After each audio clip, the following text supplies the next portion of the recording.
have that water pushing out from surging. Now, we will from heavy rain, and there is that green box right there that flooded, and it's actually a flash flood advisory for areas south of Sarasota because of all the heavy rain around the eye wall of Ian.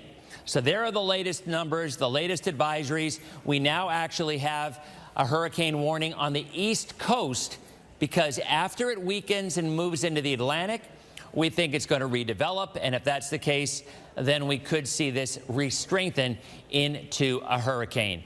So this is the updated track. Notice, tonight at 8 o'clock, Category 3 with winds of 120 miles an hour. It's a 4 right now. And it's interesting, Greg and I were talking about this. I mean, it's looking for a pretty sharp turn right here. To me, it's not really looking that way. It's just kind of going straight north-northeast. And if that's the case, it could very easily make a track a little bit more to the south. But regardless, you see that 3 right there in Polk County, you're like, oh, man, we're going to get these serious winds in Polk. Yes, you will see gusts of 60 to 80 miles an hour. I'll say this again. Think of Irma 5 years ago. From Hillsborough County north, it's almost the exact same setup. Pinellas County, 40 to 65. Hillsborough County, 50 to 70. Pasco County, 50 to 65. Hernando, Citrus, 45 to 60. Those are the gusts that I think you're going to see. Eastern Hillsborough County, maybe as high as 85 in a few spots. Manatee higher. Polk County is the one area we're just going to have to wait on.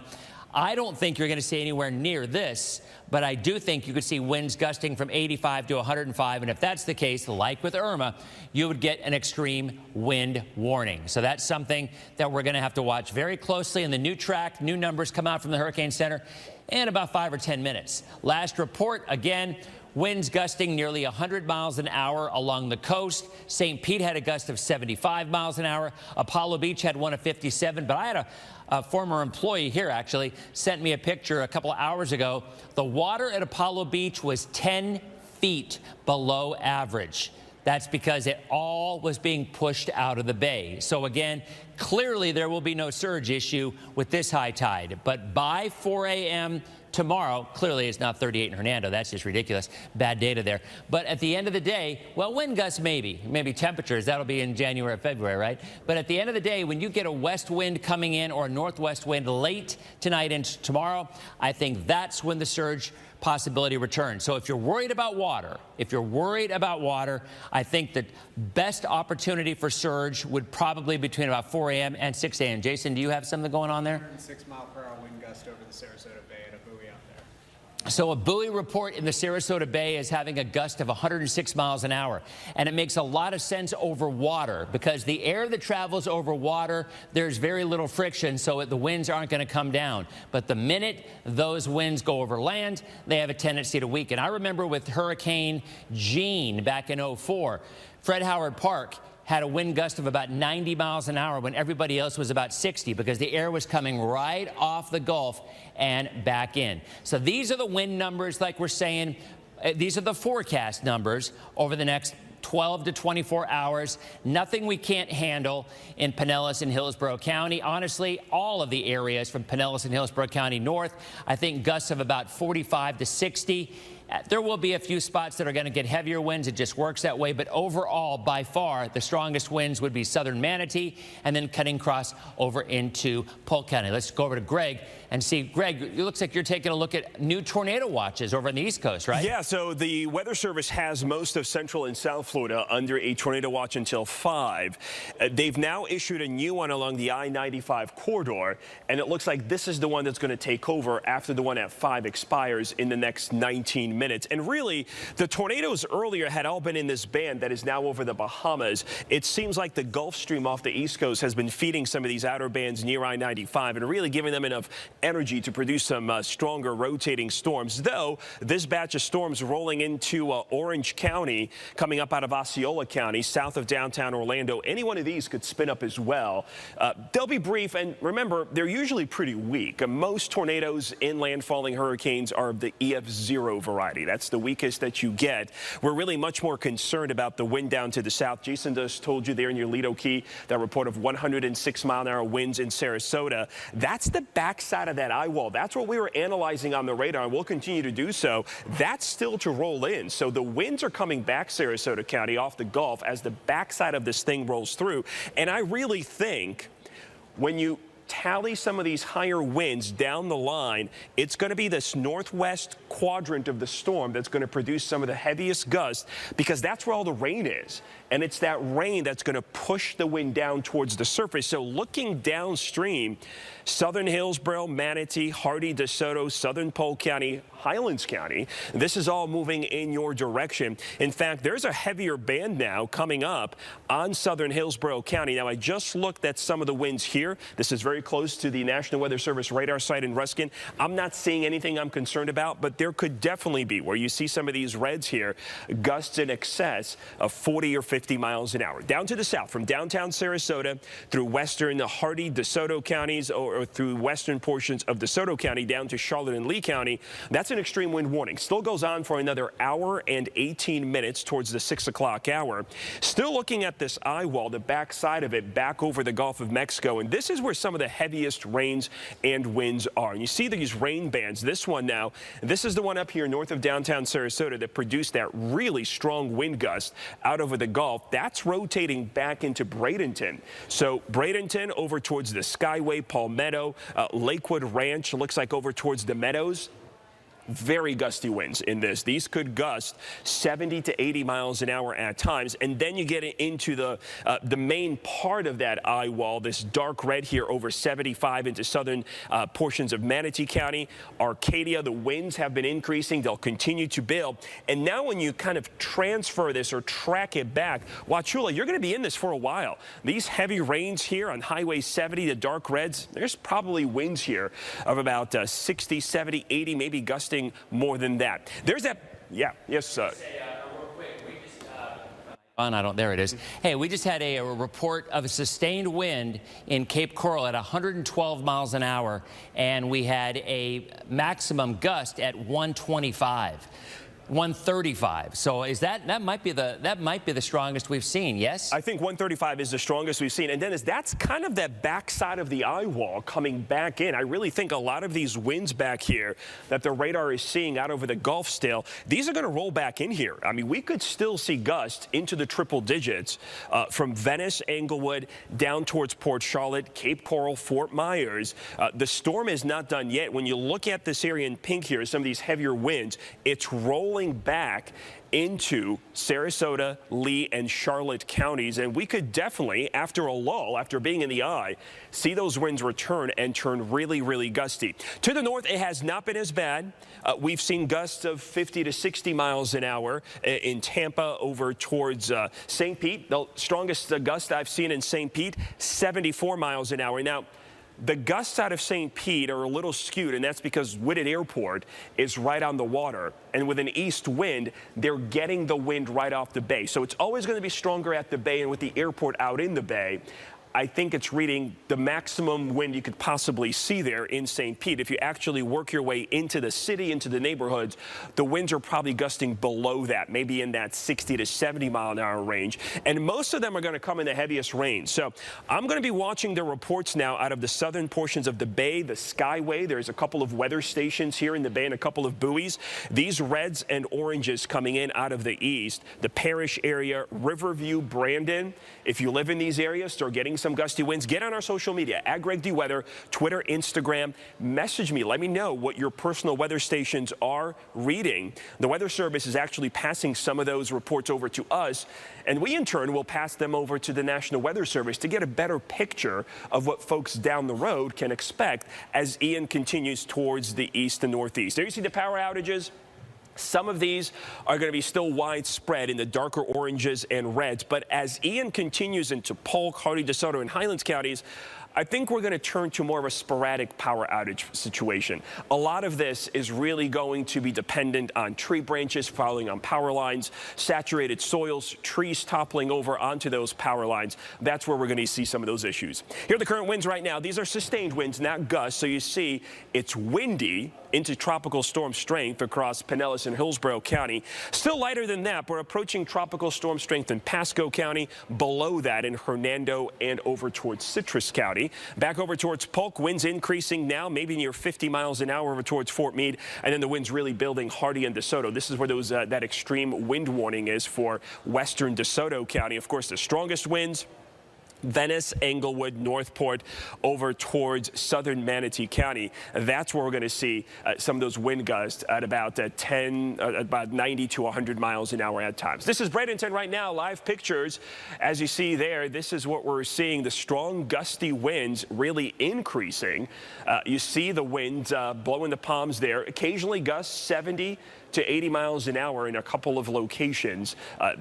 The wind, though, offshore. So we haven't had an issue with the surge, as Dennis has been talking all along, despite high tide cycles today, because the winds have been out into the Gulf.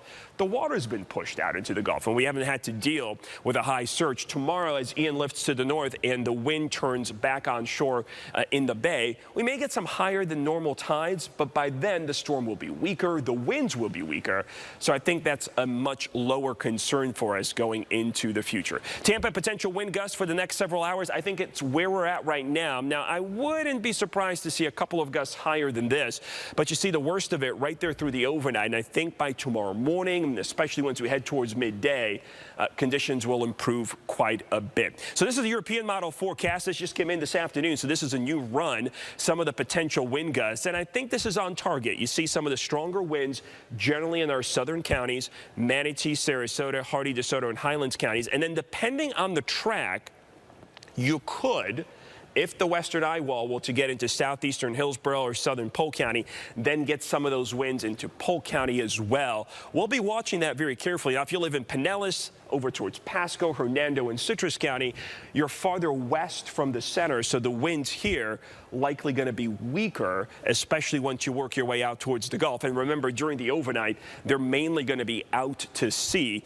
turning more onshore as Ian lifts up off the east coast, and eventually the center makes its way off the Space Coast, where it could maybe even regain some strength before making a second visit up towards the Carolinas and into southern Georgia. Once the wind starts to die down, our second focus is going to be the freshwater flooding. And that is still a concern for some places. Flood watches are up. Rivers are running high. We're kind of at the tail end of a rainy season. We've seen a lot of rain. And to put down 2 months of the rainy season's rain down in 24, 36 hours, that is going to cause some creeks, rivers, and streams to rise. This is additional rainfall on top of what we've already had. And you kind of see where it tracks. It's tracking where that western side of the eye wall is going to go. That's going to be through Polk County and then eventually off the east coast. Some amounts may be in excess of 4 to 6 inches of rain, maybe an additional 7 or 8 inches, especially once you make your way out towards Polk, Hardy, DeSoto, and Highlands County. So I'm going to toss it back to you guys there at the desk. We're going to continue to watch things, reports coming in. We're waiting for that new advisory coming up in the next few minutes from the Hurricane Center. So we'll be back with that in just a few. All right, going to be waiting for that. All right, thank you, Greg. Next here, we want to go to our Vanessa Ariza, who is standing by on Clearwater Beach. Hey there, Jameson. You know, the wind is still keeping steady. In fact, since our last hit within the past hour, we can actually hear the roaring of the wind closer to the water. We moved locations just to give you another idea of Clearwater Beach. This is kind of the main strip where you usually see all of the tourists. You have your restaurants and your shops here. You can see with the palm trees just blowing in the wind there. Pretty steady here. The rain had actually lessened up just a little bit within the past 30 to 40 minutes. And a lot of businesses, when you come down this strip, you'll see this. They've got sandbags just protecting their doors, any area that they may feel as though it may creep in. The good news here, though, is we've driven around, and even here on this strip, we haven't seen any flooding, which is great. And as we walk down here, another business with a sandbag, and you have a lot of businesses houses that are boarded up with plywood here. Really not too many projectiles, if you will. The only thing that we are seeing are these palm fronds here that are kind of just scattered about around this whole strip, and as well as other areas of Clearwater Beach. Around 11 o'clock, noon, we headed down to the Belle Isle area, just kind of scope it out, get a feel and a sense of how it was in that area, just a little bit more south of Clearwater Beach. It actually was a bit more clear than what it is here at the beach. We didn't see as many palm fronds down on the streets like we see here right now. So that's really good. And we're not seeing anybody on the streets. Everybody's staying inside. The only vehicles that we are truly seeing, those are Clearwater police SUVs. They're monitoring the streets, kind of going up and down, checking and making sure that everyone is okay. I will tell you though, because this is Florida and we always have something interesting in Florida, there is one business that is open here in Clearwater Beach. That is a bar. We spoke with the bartender earlier today, very nice gentleman. He said, we were open last night. We stayed open until 2 o'clock in the morning. They are open right now. And I asked him, I said, what would be the line in the sand, if you will? What will make you close up shop? He said, first of all, I'm here on my own accord. My managers are not making me stay here. He said, I feel safe. I'm watching the weather. I'm watching what happens. And if the wind picks up to maybe 50 miles per hour, 60 miles per hour, he said, then you know what? I will go ahead. And I want to turn around actually real quick because you see that sign just flew off.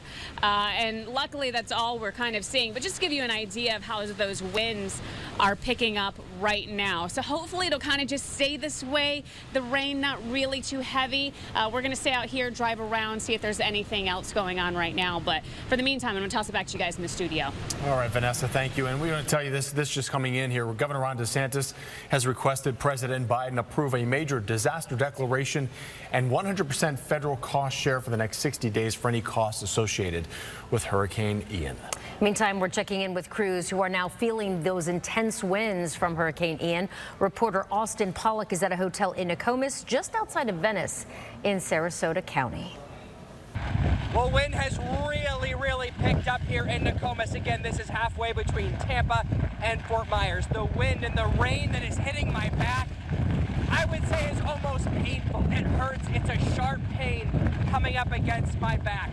This wind is intense. We know that the hurricane made landfall not too far from here, actually about 37 miles in Cayo Costa, Florida. Again, that's about 37 miles from where we're standing right now. You hear that some of the wind does subside just for maybe a couple seconds at best, but it's really picking up here. It's really intense.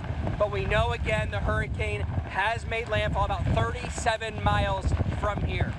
Again, we're going to continue to follow everything that's going on here on Florida's West Coast. But for now, back to you. All right, thank you. Meantime, Orlando is an area many local folks evacuated to when this storm was heading right towards us. But of course, that changed in the last 24 to 48 hours. Yeah, that's where we find our reporter, Katie LeGrone, joining us live tonight. Katie? Hey guys, yeah, we can really start to feel those feeder bands here in downtown Orlando. You can see just around me, you can hear even the howling of the wind. We're just getting a gust right now. Stand by. We've got some rain coming in. It's a short while ago, we also heard some thunder. This is all part of the process of Ian moving closer to Orlando. Central Florida bracing for Hurricane Ian. The monster storm still on track to move across Florida's central region late Wednesday into Thursday as a Category 1 hurricane, with Orlando, its flagship city and tourist hub, possibly feeling major impacts. Yes, we're visiting right now in Florida. But Ian, not enough to keep these tourists away. The family drove from North Carolina, arriving Wednesday morning, just ahead of the storm. Why did you come to Florida knowing that there's a hurricane barreling down on us? Well, we wanted to see, hopefully it works out. We had bought our tickets for Disney. But seeing Mickey Mouse will have to wait. In a rare move, the happiest place on earth has shut down all of its parks, at least through Thursday. As concerns remain high, Ian could bring historic flooding to the area, with rainfall possibly reaching up to 2 feet in some parts. I'm from Phoenix, so this is all wild to me. Some residents can't help but be concerned, even Florida natives. You have to be concerned, right? I expect probably the power to go out a little bit, some nice debris, hurricane debris, but nothing too crazy. I don't think it's too crazy over here. They're very worried right now. But Jeff Norwood's mind less on himself, more on his sister, who lives in Fort Myers. They're getting it hard. You know, there's going to be a lot of people with a lot of loss, and it's sad to think of. But Mother Nature, nothing you can do. You know, just hold on and wish for the best. And you can see just a couple branches down here at Ayola Park in downtown Orlando. And I want to show you this couple. Actually, you guys just went down to take a selfie. Oh, absolutely. Yeah. All right. So you got your selfie and you've got your helmets on. But Aku Aku is serving tiki drinks right now. Oh, so geez. Okay. All right. So yeah, clearly here in Orlando, things are starting to pick up, but people are still kind of, keeping some humor about it. But obviously, this is going to get a lot more serious this evening as conditions here in Orlando continue to deteriorate overnight. For now, we are live in Orlando. Katie LeGros, back to you. All right, Katie, thank you. And you heard in that story there that some of those folks are there. Obviously, Orlando is like the theme park capital of the world.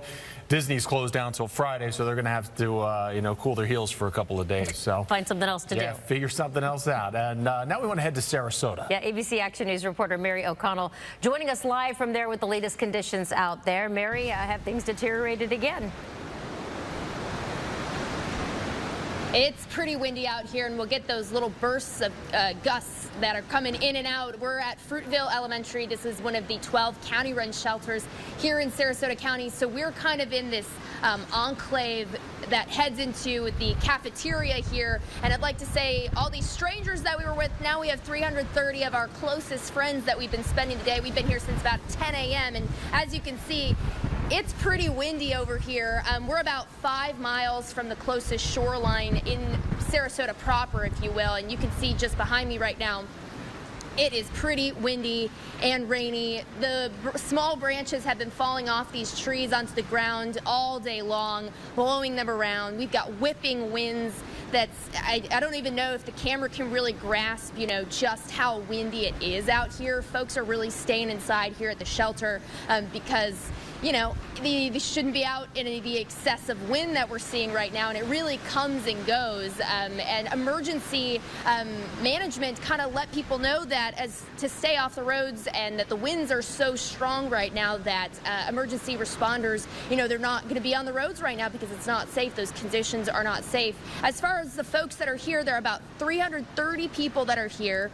That's 60 pets, about 60 pets. We've got cats, we've got dogs, we even got a betta fish that's here sheltering and hunkering down at this elementary school. And for now, we're just kind of keeping an eye on the conditions. Obviously, you can see there it's very, very windy, and we'll keep an eye on it and we'll send it back to you. And taking a look, guys, there is a live look right now at the latest advisory. Again, we just got it out. I mean, I had to run over to the weather computer and make a new one. Winds are down another 5 miles an hour, down to 140, and the track really hasn't changed very much. There it is. So 2 a.m., we have a track that takes it in northeastern Polk County, and by tomorrow afternoon at 2 o'clock, down to a tropical storm and moving offshore and eventually moving back north. And by the way, it could make a second landfall, it looks like, somewhere up in the Carolinas. But for the time being, we have a track that brings through Hardee County, through central and eastern Polk County, staying east of Lakeland, going right through Lake Wales. And I bring up Lake Wales because anybody who was back here in 2004, Lake Wales was hit 3 times, dead smack bullseye on Lake Wales with Jean, with Francis, and with Charlie. And this storm, I mean, it's Charlie 2.0. Second landfall occurred on the mainland, pretty much right at about Punta Gorda. So we have a similar situation, a similar strength, a little bit bigger storm. With this one, we're going to be seeing more video out of Fort Myers and out of Naples, and that's where most of the water has been so far. but we are far from done with a surge issue. And this is something I've been stressing for most of the day. You still have an offshore flow across the Tampa Bay area, but there is still very heavy rain that's now moving into Hillsborough County.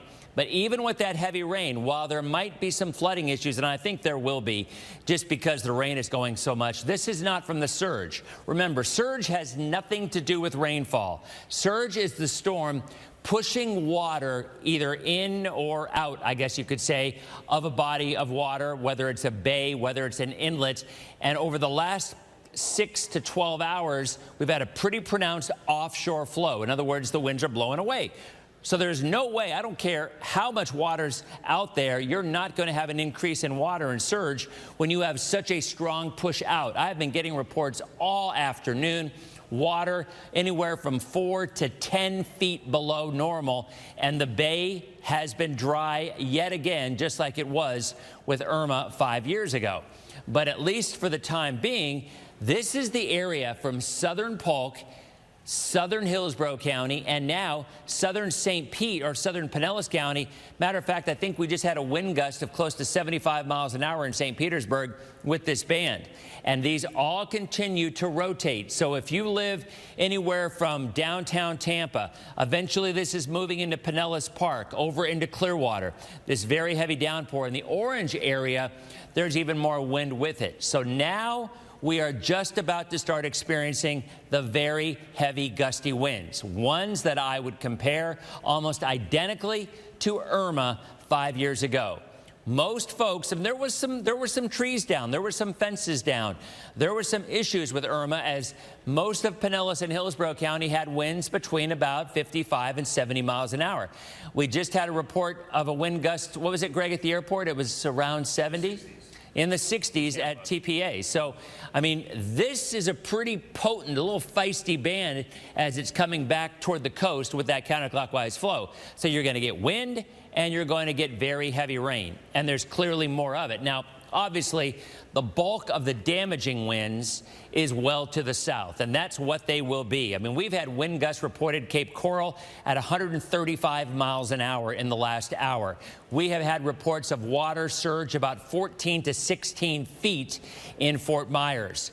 In the immediate viewing area, now again, I understand, first of all, we have people listening to us, and second of all, with our streaming app, we have folks watching us from Charlotte and Lee County. So unfortunately, those are the areas that were hit the hardest. I mean, there's just no other way to spin it. We had winds of 100 to 110 sustained, and we had some areas just north and east of the eye with that water of about 14 to 16 feet. The extreme wind warning remains in effect in the purple area until 6 o'clock tonight. Now, I'm going to take this off so you can see what's going on. There is the eye.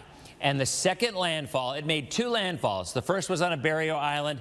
The second landfall on the mainland was pretty much right around Punta Gorda. So, again, it is Charlie 2.0. That is now moved in. And I would be interested to see how Mike Paluska is doing. We're going to try to reach him again because Venice has been picking up some very, very heavy wind as well. But that orange area right there, not only are you picking up lightning, it's still showing some lightning. So there's packing a punch there with winds probably of about 80 to 100 miles an hour. And it extends into Hardy and DeSoto and even farther north across Polk and into Hillsborough County. Grove City, a wind gust in the last half hour of 110 miles an hour. That is right there to the west-southwest of Port Charlotte.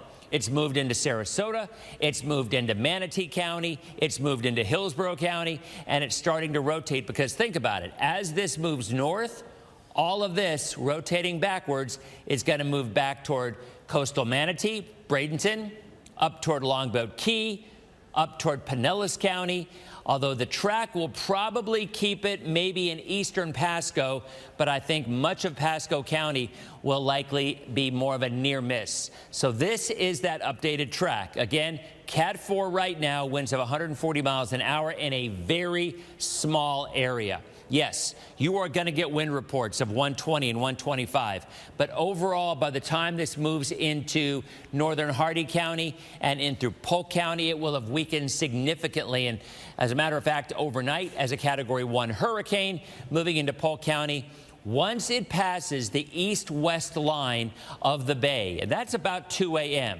that to me would be the time we would have to consider the issues with storm surge at the next high tide. So the overnight high tide in Tampa, in the bay, is right around 4:30. By then, the storm will have moved north, so the winds will shift out of a more north, maybe not quite enough of a shift to cause water to come all the way around in. It's going to be close, but I do believe we're going to start to see that water rise up. But by then, it's going to be far enough east. And as Greg just mentioned a couple of minutes ago, not just far enough east, but quite a bit weaker. Remember, those earlier storm surge totals, that was a forecast for a Category 3 or a Category 4 hurricane. This go around, it's a 1 and weakening. So, yes, I absolutely think we will see a buildup of water in some spots, but I just don't think the overall surge concerns will be as high as some of those forecasts are still showing of 4 to 6 feet, maybe in a few spots. And it's the better safe than sorry. Look, you don't want to go back in an area that you already know is flood prone as it is, and you throw in a surge issue, although, as I said, by 4 o'clock, it's got to be really close whether the winds are coming in hard enough to actually get it into the bay. It's a close call, but it is a possibility. And then after that, the next high tide, 12 hours later, which brings us into about 5 o'clock in the afternoon on, what is today, Wednesday? On Friday, I think at that point, by then, it will have moved offshore more. So we'll keep our eyes on it. It is certainly not imminent in seeing a surge, but it is not a given that we're going to bypass it either. The faster this weakens, the less likely we're going to see a surge as that track continues north and takes it into the rest of Polk County and eventually out to sea. Again, Greg is going to have another look right now at that updated track and what that means wind-wise for the rest of the area, especially Hardee and Polk County. Greg? Yeah, really looking at the radar analysis now of this, Dennis, as it continues to roll up.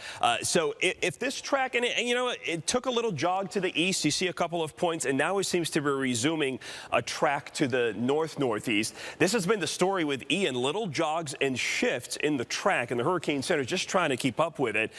If it continues on this track, then you would get some of the stronger winds back into portions of Polk and Hillsborough County. Let me show you the current radar now. Dennis already touched on this extreme wind warning down to the south, but it's not just that area that's getting the heavy rains. In fact, these rain bands now entering Hardee, Polk, southern and eastern Hillsborough, as well as Manatee County, they are producing some very strong winds. I'm very curious to see, as this rotates into Tampa Bay, what kind of wind reports we're going to start to see out of some of these rain bands. What happens with these systems when they're over land, there are strong winds. There are actually really strong winds in the system, but they are just above the tree line. They're a few hundred feet up. You can sometimes see the clouds zooming out over your house, and it takes one of these heavier downpours to take those winds, which are higher up, and to shift them down towards the ground.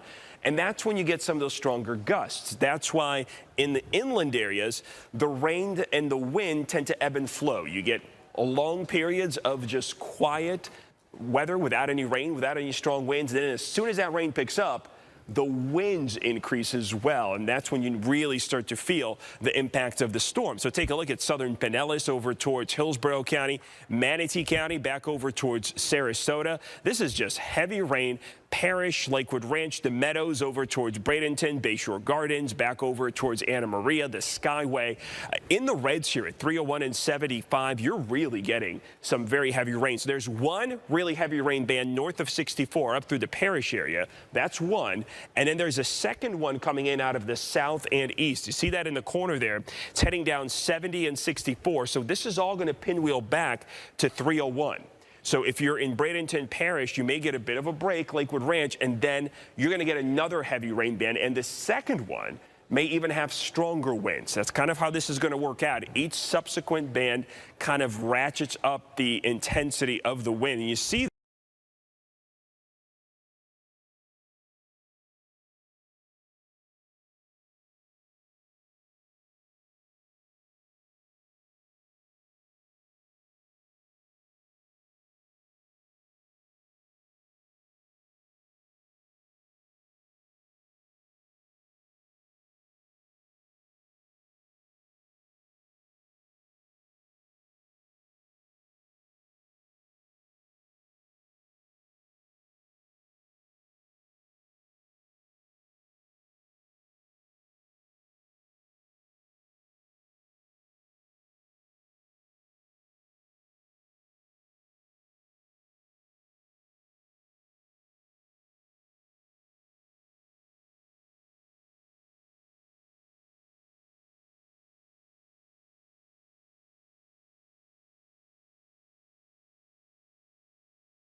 They're expecting about 12 to 13 inches and possibly up to 20 inches of rain in Manatee County, the county seat for Bradenton.